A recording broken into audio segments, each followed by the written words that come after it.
Tuvimos varias instancias, hemos tenido últimamente varias instancias en las que Dios nos está hablando fuertemente, ¿cierto? Y personalmente en mi vida Dios ha hablado harto en estas reuniones. Gracias, sí, igual tengo por aquí. En estas reuniones y hay algo que ha pasado, en un concepto clave que ha llegado a resonar fuerte dentro de mi corazón y que creo que es algo que nos afecta en toda área de nuestra vida. En la reunión de hombres hablamos mucho del campo de batalla de la mente, ¿cierto? En el retiro, y había un concepto clave con respecto a un área de nuestra mente que se ve cautiva muchas veces por el orgullo. Y en la reunión de matrimonio ayer, cuando hablábamos de repente de los problemas de comunicación que existen en un matrimonio, también asomaba este concepto del orgullo. Entonces, qué importante es tener en cuenta este concepto bueno, la definición de orgullo dice exceso de estimación hacia uno mismo y hacia los propios méritos por los cuales la persona se cree superior a los demás. Entonces, el Señor me ha hablado mucho sobre esto últimamente porque a veces tenemos un concepto errado del orgullo. Creemos que solamente el orgullo es esa persona que mira por encima del hombro. Pero el orgullo se manifiesta de diferentes formas en nuestra vida y el orgullo es muy nocivo porque funciona como inhibidor de la voz de Dios. El orgullo inhibe el mover del Espíritu Santo. Eso es algo que tenemos que tener claro. O sea, si el Espíritu Santo no se está moviendo en tu vida, puede ser debido a que hay orgullo, una cuota de orgullo presente en tu corazón. En la semana pasada hablaban de que el miedo inhibe la fe, ¿cierto? Y de la misma manera el orgullo inhibe el mover del Espíritu Santo. Así que es importante tener en cuenta y mucho cuidado con el orgullo. El orgullo nos incapacita para reconocer y enmendar nuestros propios errores y pone de manifiesto nuestra falta de humildad. Cuando vamos a la palabra en Proverbios 11:2, lo pueden anotar para buscarlo después. Proverbios 11:2 dice: con el orgullo viene el oprobio, con la humildad la sabiduría. Entonces, ya vemos el primer versículo que nos habla de que el orgullo trae oprobio, trae angustia, trae, ¿cierto? Trae cosas nocivas para nuestro corazón. En cambio, de la humildad viene la sabiduría. Cuando Proverbios o la Biblia nos habla de sabiduría, no habla de conocimiento teórico, ¿cierto? Sino que la sabiduría, cuando uno lee los proverbios y los salmos, la sabiduría dice que es el temor de Dios, ¿cierto? Es esa conexión que tenemos con Dios y que el temor de Dios nos lleva a actuar de manera sabia. Entonces, para eso es vital ser humilde. Muchas veces la gente que tiene mucho conocimiento, ha leído mucho, que ha obtenido mucho conocimiento, muchos galardones, le falta humildad, ¿cierto? Entonces, podemos ver que el conocimiento no es sinónimo de humildad. Al contrario, la sabiduría es sinónimo de humildad. Entonces, podemos entender primero que la sabiduría no tiene que ver con el conocimiento, sino con el temor de Dios. Y el orgullo tiene que ver con todo aquello que provoca en nosotros la sensación de autonomía, de autosuficiencia. Tenemos otro versículo en Proverbios que está en el capítulo 8 y en el verso 13. Dice: quien teme al Señor aborrece lo malo. Yo aborrezco el orgullo y la arrogancia, la mala conducta y el lenguaje perverso. Nuevamente llega el concepto del temor a Dios, porque recordamos, el temor a Dios es la sabiduría. Y dice que Dios aborrece lo malo y dentro de eso dice aborrece el orgullo y la arrogancia. Entonces, cuando entendemos de que Dios aborrece el orgullo y la arrogancia, entendemos de que cuando somos orgullosos generamos una distancia entre nosotros y Dios, porque Dios aborrece el orgullo. En Romanos capítulo 12, versículo 16, dice: vivan en armonía los unos con los otros, no sean arrogantes, sino háganse solidarios con los humildes, no se crean los únicos que saben. Nuevamente, en la Biblia nos habla y nos recuerda que es importante no ser orgulloso, no ser arrogante, de que no nos creamos los únicos que sabemos y que seamos humildes. Nuevamente nos exhortan a eso.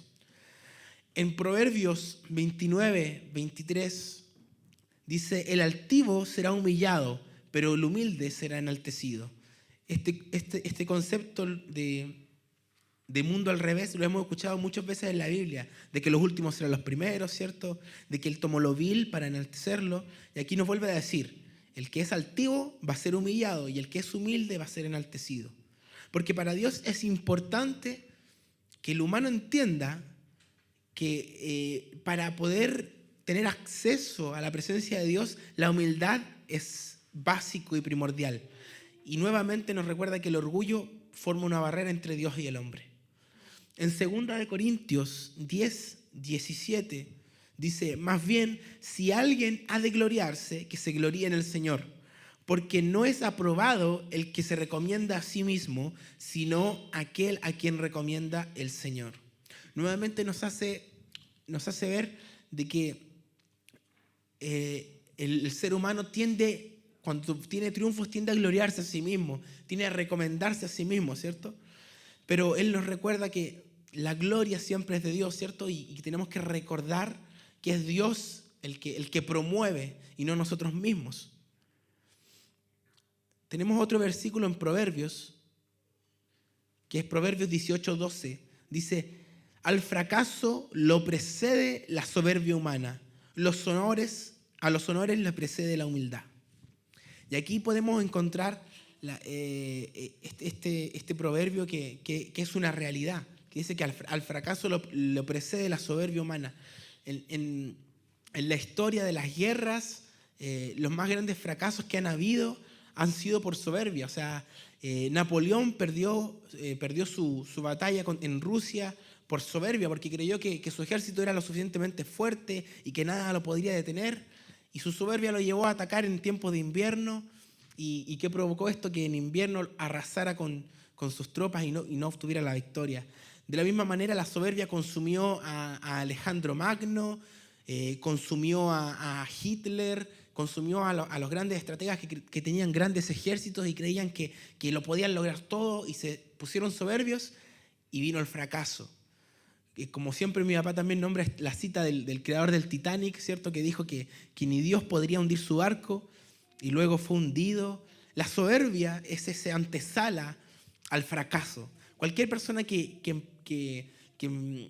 mantenga una cuota de soberbia en su corazón está destinada al fracaso. En cambio, la persona que se mantiene en humildad, tarde o temprano recibirá el honor que merece, el honor que Dios le va a dar.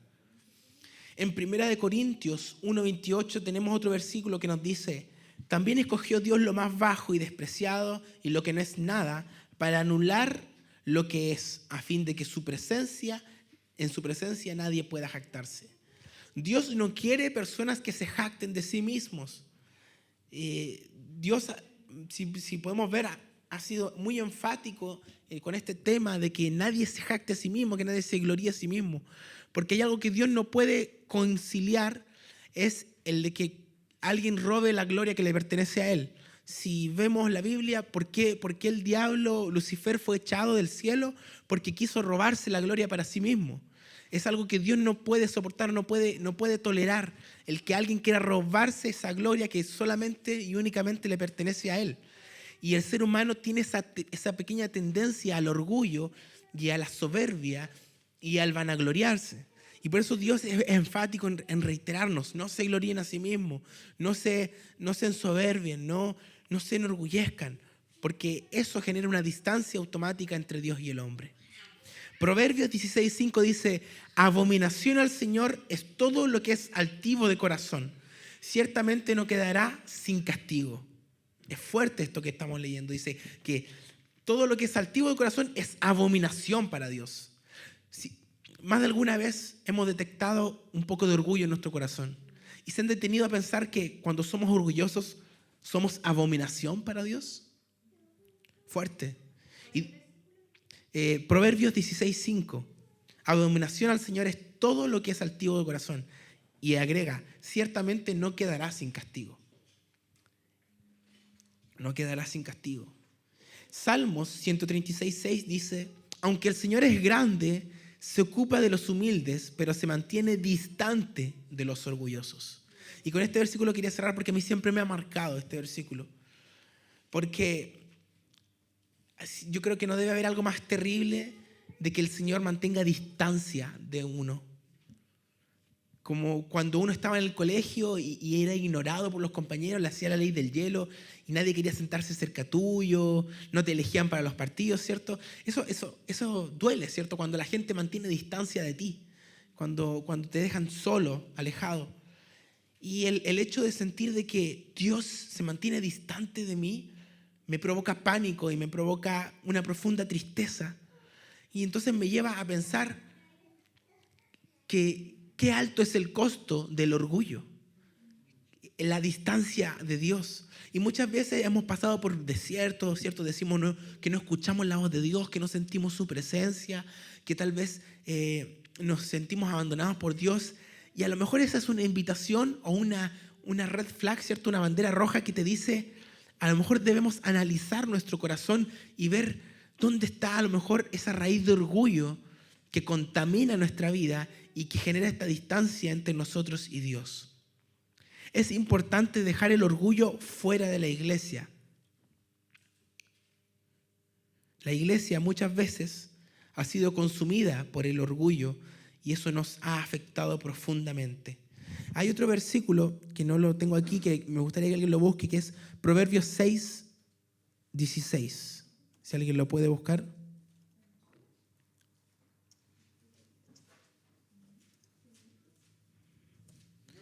Ya, léelo. 6 cosas aborrece Jehová y aún 7 abomina su alma. ¿Sí? ¿Sí? Ah, Lee la primera solamente, que viene después del verso 17.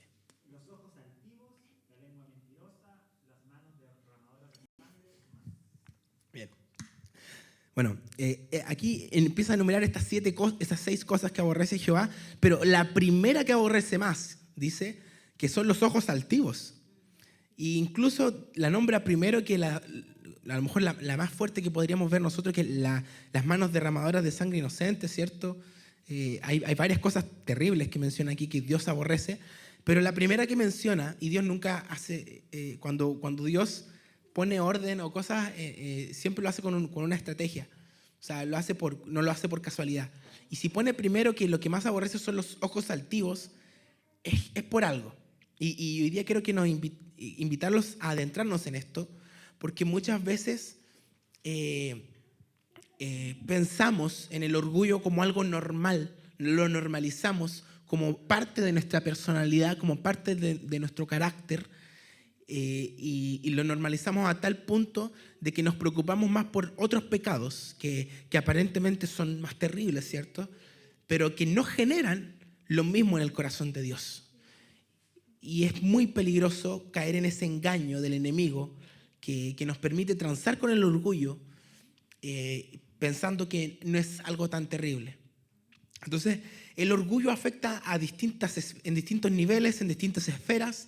El orgullo destruye las relaciones de pareja, destruye las relaciones de amistad, destruye las familias.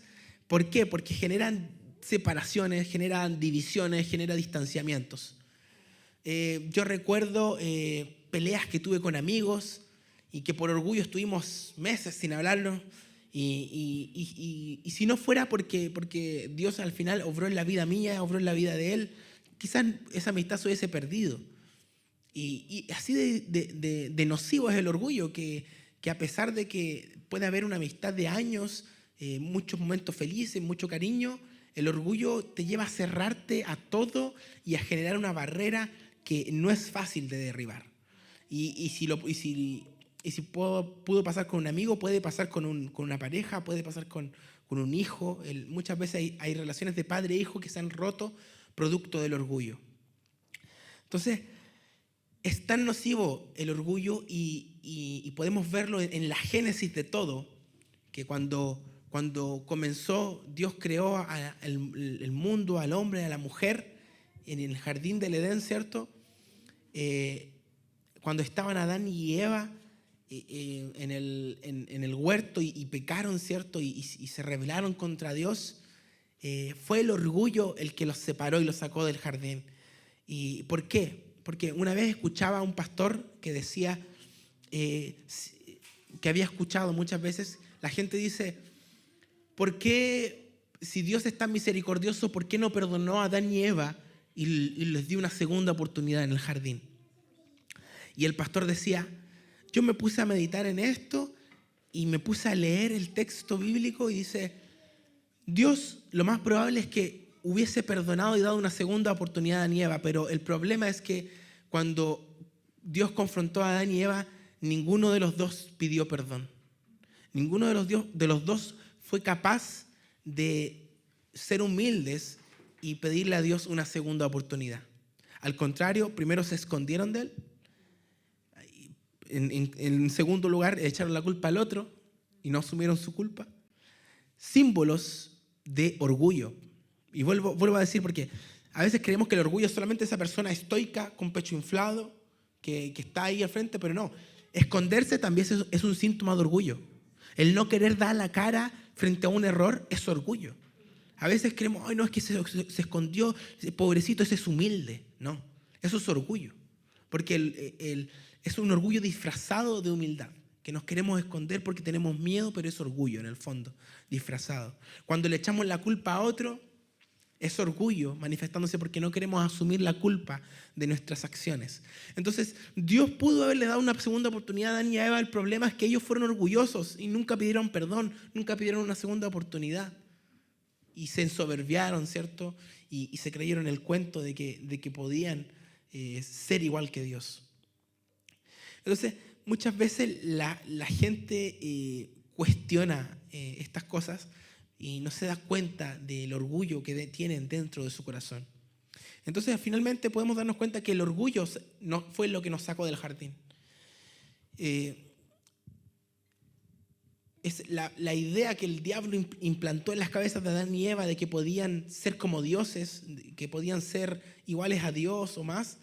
Esa ambición, esa autonomía, esa rebeldía, esos deseos eran netamente nacidos de un corazón orgulloso. Entonces, una vez ya que salimos del jardín, ¿cierto? La humanidad fue consumida por el orgullo. El ego, la búsqueda personal de los deseos propios, se transformaron en una enfermedad. Una enfermedad que fue mutando y que fue generando las guerras, la pobreza, el hambre. Porque a veces creemos que Dios creó la guerra, que Dios creó la enfermedad, pero fuimos nosotros mismos quienes creamos todos los males que nos aquejan. Si nos damos cuenta, cada problema de la sociedad es causa de que nosotros no hemos sabido administrar lo que Dios nos dio. Existe pobreza porque hay gente que acapara las riquezas y que deja a otros sin nada. Existen guerras porque hay personas que no son capaces de ponerse de acuerdo y luchan por sus intereses personales.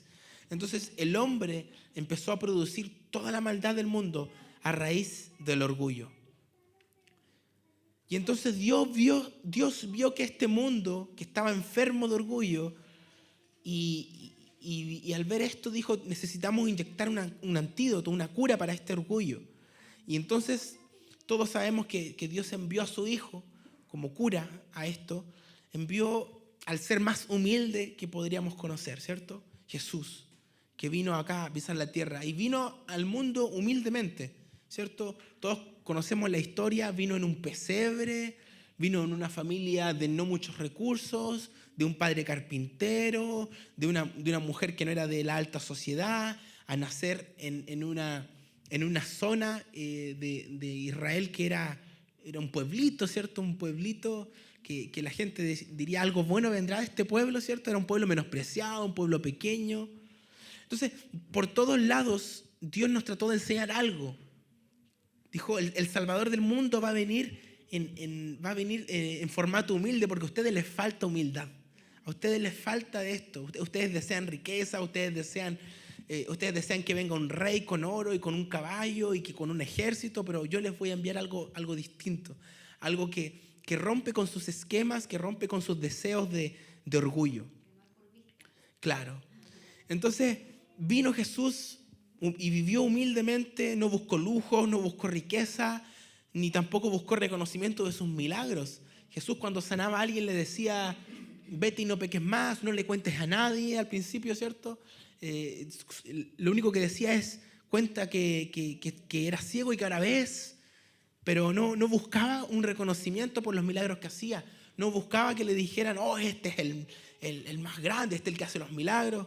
No buscaba eso. Era algo distinto a lo que quería enseñarnos. Quería darnos una lección de humildad. Quería darnos que pudiéramos entender que el orgullo ha dañado de tal manera al mundo que hemos sido separados de Dios. Y al morir también fue humilde, se entregó mansamente, no intentó escaparse del castigo, no intentó resistirse, solo agachó su mirada, a pesar de que lo injuriaron, a pesar de que lo calumniaron, a pesar de todas esas cosas, él fue humilde y no se defendió. Entonces Jesús murió en la cruz, y esa humildad con la que él murió atravesó el orgullo de la humanidad y restauró el jardín dentro de nuestros corazones. Con ese sacrificio Jesús trajo la cura, Jesús trajo la humildad nuevamente. Pero para poder recibir esta cura de humildad que Jesús trajo, es importante recibirla. O sea, nadie puede pretender ser sano antes de ponerse la inyección, ¿cierto? Antes de tomarse el medicamento, por dar un ejemplo. Nadie puede pretender recibir la cura si no antes accede a recibir esta cura. Entonces, Jesús vino, trajo la humildad, nos mostró el camino de regreso, y nosotros tenemos ahora que entrar en este debate, en esta discusión con nosotros mismos, de decir: ¿realmente vamos a abrazar esta manera de vivir? Porque Jesús vino y dijo: imítenme. O sea, Jesús nos hizo una invitación a despojarnos del orgullo, a vivir de manera humilde, a tener una humildad de corazón profunda. Entonces, la cuestión ahora es: ¿vamos a aferrarnos a eso? ¿Nos vamos a disponer a dejar de lado el orgullo un momento? ¿Vamos a ser humildes para reconocer que necesitamos de esta cura?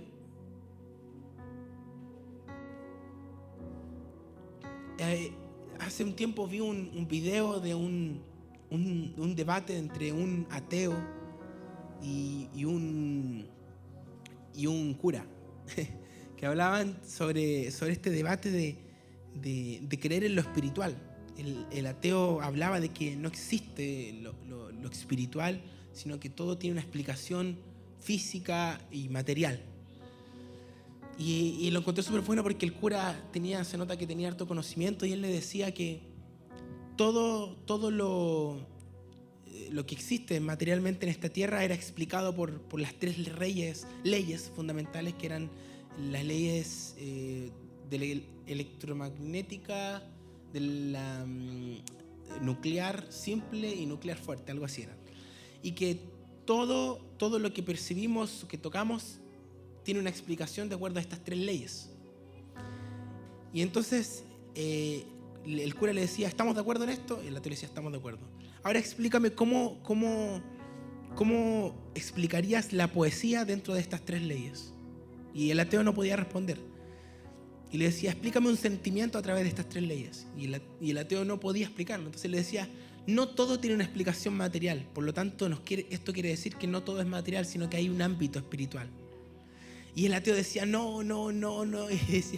Y él le decía: pero entonces explícamelo. Y él decía: no puedo. O no, terminó diciéndole: no quiero explicarlo y no quiero creerlo. Entonces, cuando yo veía este video, vi algo súper fuerte, claro en este mensaje. Más que lo que decía el cura, es lo que decía este ateo. Él dijo: no quiero creerlo.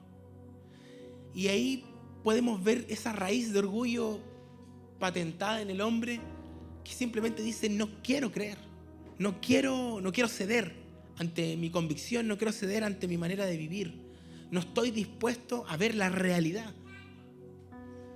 Porque el ser humano debe querer vencer el orgullo, debe querer entregar su vida a Cristo, debe querer creer.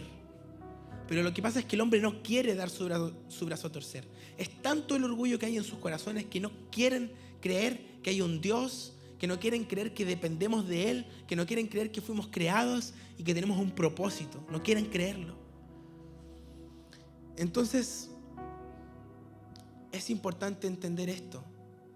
Muchas veces estamos en la iglesia, pero a veces somos iguales que este ateo y decimos no quiero. No quiero orar, no quiero leer la palabra, no quiero congregarme, no quiero transformarme en un fanático, no quiero. Y eso es simplemente el orgullo que se ha implantado asolapadamente en nuestros corazones e impide que avancemos, porque el orgullo nos quiere detener, nos quiere estancar. Hay un ejemplo tan importante en la Biblia con respecto a lo peligroso que es el orgullo, que lo hemos escuchado quizás muchas veces, que son la comparación entre los dos primeros reyes que tuvo Israel, Saúl y David. Ambos reyes fueron ungidos por Dios, ¿cierto? Ambos reyes gobernaron en Israel.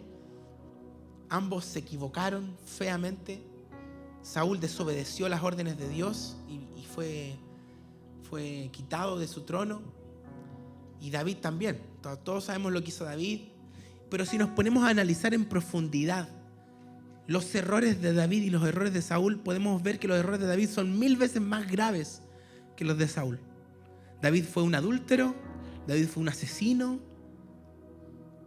Ya con esas dos cosas, terribles. Saúl lo único que hizo, por así decirlo, fue desobedecer una orden en cuanto a qué cosas debía quemar y qué cosas no debía quemar. Entonces, si nos podemos analizar, vemos que lo que hizo David fue mucho peor que lo que hizo Saúl. Pero ¿cuál es el detonante de que Dios perdonara a David y no perdonara a Saúl? Fue la condición del corazón de cada uno. Porque Saúl estaba enorgullecido. Saúl tenía orgullo en su corazón y en ningún momento se arrepintió de lo que hizo. En cambio, David, que había hecho algo mucho más terrible, tuvo un corazón de hijo, un corazón humilde para decir: Dios, te necesito, Dios, estoy arrepentido. Y eso fue lo que generó el cambio y de que Dios perdonara a David y que Dios castigara a Saúl. Porque Dios, si hay algo que no puede soportar, es el orgullo. Dios puede perdonar multitud de errores, multitud de pecados, pero Él no puede perdonar a una persona que no quiere ser perdonada. A una persona que no quiere, que cree que no necesita ser perdonada. Saúl creía que él no necesitaba ser perdonado, que él lo único que tenía que hacer era hacer un sacrificio y listo, y seguimos para adelante. A veces vivimos como Saúl. Nos mandamos una embarrada tras otra, pero creemos que Dios tiene la obligación de perdonarnos y seguimos adelante y ni siquiera somos capaces de humillarnos como David y rogar por el perdón de Dios. Hay otro ejemplo en la Biblia acerca de lo terrible y nocivo que es el orgullo. Judas traicionó a Jesús, lo vendió por un par de monedas de plata. Y Pedro también lo traicionó porque lo negó 3 veces. Pero ¿qué pasó? Que Pedro se arrepintió y volvió al maestro y le pidió perdón y le dijo: yo te amo. En cambio, Judas, en su orgullo y que envenenó su corazón, decidió suicidarse y colgarse de un árbol. Entonces, cuidemos nuestro corazón. Cuidemos nuestro corazón, porque el orgullo puede llevarte a algo tan terrible como el suicidio. El orgullo puede llevarte a algo tan terrible como ser quitado de la aprobación de Dios, como le pasó a Saúl. La humildad, debemos tener la humildad para buscar de Él día tras día. Nuestro orgullo dice: ¿por qué Dios no acaba con el sufrimiento, con la maldad, con el dolor? Pero la realidad es que Jesús ya hizo todo en la cruz. Solo debemos quitarnos la venda del orgullo y con humildad reconocer que lo necesitamos más que el aire, más que el agua, más que el alimento. Eso es lo que debemos reconocer. Entonces, la invitación hoy es: hagamos una radiografía de nuestro corazón. Así como David dijo, examíname, Dios, examíname, porque a veces no nos damos cuenta del orgullo que hay dentro de nosotros. Como les decía, a veces creemos que el orgullo solamente es ese que está con el pecho inflado, mirando por encima, pero a veces el orgullo se manifiesta en cosas tan pequeñas, como en la poca capacidad de autocrítica, como en la poca disposición. Y el orgullo es lo que tiene a la iglesia atrapada, que provoca que no hayan obreros, que provoca que no hayan nuevos convertidos, porque el orgullo nos tiene inmovilizados. Porque como les decía en un principio, el orgullo inhibe al Espíritu Santo, porque el Espíritu Santo no puede habitar en un corazón orgulloso. Decimos, yo no escucho la voz de Dios, yo no escucho el Espíritu Santo. Claro, porque tal vez hay una raíz de orgullo que hay que quitar antes para poder escuchar la voz de Dios. Esa es la invitación que debemos hacer hoy, y el Señor ha hablado fuertemente a mi vida porque Él sabe que yo lucho contra el orgullo, que yo lucho contra esto que de repente genera resistencia a la crítica, con esto que de repente genera resistencia al perdón o a pedir disculpas, a reconocer los errores. El orgullo trastoca la vida de las personas y las distancias de Dios. Y nosotros debemos ser un pueblo que está cerca de Dios. Debemos ser un pueblo que se humille, que sea humilde y que esté cerca del corazón de Dios, como lo hizo David. Cosa de que si en algún momento nos equivocamos, no seamos desechados como Saúl por orgullosos, sino que seamos perdonados como David. Eso es lo que debemos hacer hoy. Y aprender de los errores que se cometieron en el pasado. Cuando Adán y Eva pecaron y no fueron capaces de pedir perdón por orgullo, nosotros no debemos cometer ese mismo error. Debemos dejar el orgullo de lado. Así que vamos a orar en esta hora para pedirle a Dios que nos ayude a analizar nuestro corazón y que nos ayude a ver ese pequeño raíz de orgullo que puede haber instalado en nuestro corazón y quitarla de raíz, porque Dios mantiene a distancia del orgulloso y nosotros no queremos estar distantes de nuestro Dios.